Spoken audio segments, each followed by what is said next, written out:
বন্ধুরা, মেয়েটি কাপড় কাচা গোড়ার জন্য কিছু টাকা দিয়ে কুকুরটিকে বলে বাজার থেকে যে কিছু গোড়া নিয়ে আসো, এবং সেই অনুযায়ী কুকুরটি চলে যায় বাজার থেকে গোড়া কেনার উদ্দেশ্যে। কিন্তু যার পথে দেখে একটি লোক একটি বাচ্চার থেকে জোরপূর্বক টাকা নিতে যাচ্ছে, এবং এটি দেখে কুকুরটি সেই লোকটিকে তাড়া দেয় এবং লোকটি সেখান থেকে দৌড়ে পালায়। তারপর বাচ্চাটি সেই কুকুরটিকে তার টাকার কথাটি বলে, এবং সেই কুকুরটি তখন তার বাজার করা সেই গোড়ার টাকা সেই মেয়েটিকে দিয়ে দেয়, এবং সেই মেয়েটি সেই টাকাটি নিয়ে সেখান থেকে আপন মনে চলে যায়।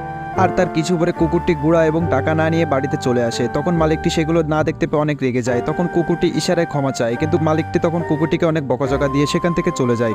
তখন কুকুরটি বস্তা নিয়ে রাস্তায় পড়ে থাকা বাদ দেয়া কাগজ এবং বোতল কুড়াতে থাকে। তো বন্ধুরা, আপনারা যদি আমাদের ভিডিওটি ভালো লেগে থাকে তাহলে আমাদের চ্যানেলটিকে সাবস্ক্রাইব করে পাশে থাকা বেল আইকনটিকে ক্লিক করে রাখুন। অন্যদিকে কুকুরটির মালিককে তার প্রতিবেশী ফোন দিয়ে কুকুরের এই সমস্ত কিছু জানায়, এবং তারপর পরে মালিকটি কুকুরকে খোঁজার জন্য বেরিয়ে পড়ে এবং তাকে দেখতে পায়। তারপর কুকুরটি তার সকল কিছু বিক্রি করে দেওয়ার টাকাগুলো নিয়ে নেয় এবং মালিককে এসে সেই টাকাগুলো দিয়ে দেয়। তখন মালিকটি তার ভুলটা বুঝতে পারে এবং কুকুরকে আদর করে সেখান থেকে নিয়ে বাড়িতে চলে যায়।